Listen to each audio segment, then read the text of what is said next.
Balen government stripped former Prime Minister KP Sharma Oli of security and extra vehicle facilities. Constitutional Council to meet today for Chief Justice recommendation. Ladies and gentlemen, the Constitutional Council meeting is scheduled to be held today, Thursday. Prime Minister Balen Saha has called the meeting for 5 p.m. this afternoon at the office of the Prime Minister and Council of Ministers in Siadarbar.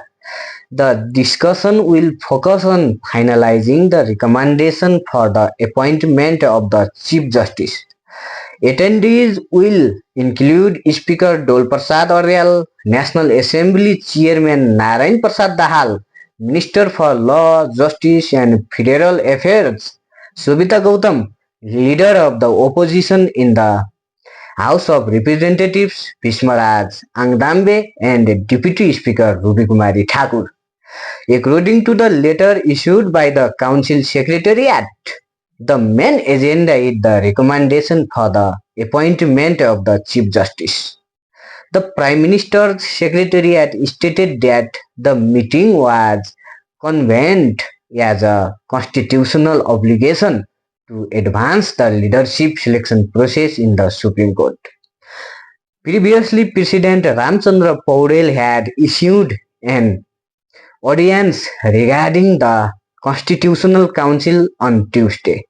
Under the new agreement, a quorum is met if 4 out of the 6 members are present. For a decision, the support of 3 members, including the Prime Minister, is required.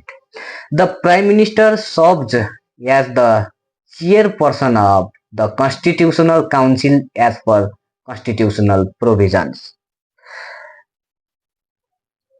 Currently, the council includes Prime Minister Balen Saha, Speaker Dol Prasad Aurel, National Assembly Chair Narayan Prasad Dahal, Deputy Speaker Ruby Kumari Thakur and Opposition Leader of the Parliament House of the Parliament Bhimraj Angdemwe.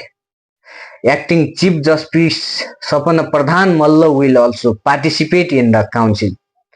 As the appointment process moves forward, debates regarding seniority, institutional continuity, and constitutional balance in the leadership of the Supreme Court have intensified. Stakeholders in the law and justice sector have emphasized the need for transparent and institutional methods, arguing that the leadership of the judiciary should not be influenced by the political priorities of the executive.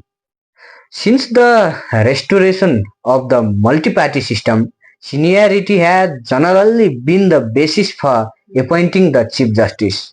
This time too, there is significant interest in ensuring the Council makes a decision that upholds judicial independence and institutional stability. Ladies and gentlemen, the Balen government is also working to end the practice of former VIPs plundering state assets in the name of security, vehicles, and various facilities. Extra services, security personnel, and vehicles used by former Prime Minister KP Sharma Oli have been withdrawn. The Balen government immediately reclaimed 3 vehicles that KP Sharma Oli was using against the prescribed standards. Last Monday, the government also withdrew 14 security personnel who were being utilized by Oli outside of the regulations. Among former Prime Minister, the the non-standard security and vehicles of KP Sharma Oli, Madhav Kumar Nepal and Pushpa Kamal Dahal Prachanda have been returned. It is also reported that the facilities and security personnel used by former Deputy Prime Ministers and Home Ministers Narayan Kaji Shrestha and Purna Bahadur Khatka, which exceeded the standards, have been withdrawn. Ladies and gentlemen, Congress President Gagan Thapa had expressed objections regarding the appointment of the Chief Justice. The objection comes after the era of individuals becoming judges through political quota from the Nepali Congress and CPM. UML appears to be ending. Gagan Thapa is facing a barrage of criticism for allegedly trying to prioritize making the court a neutral and respected institution, a political den for party loyalists. Ladies and gentlemen, after famous singer Ramkrishna Dhakal was labeled the driver of the Kharani gang, RSP chairman Ravi Lamisane expressed sentiments echoing the phrase, the moon shines while the dogs bark. Ravi Lamisani objected to the matters, urging people not to label others with such accusations. He commented that those who find joy in insulting others should be allowed, allowed to do so far as long as they find it entertaining.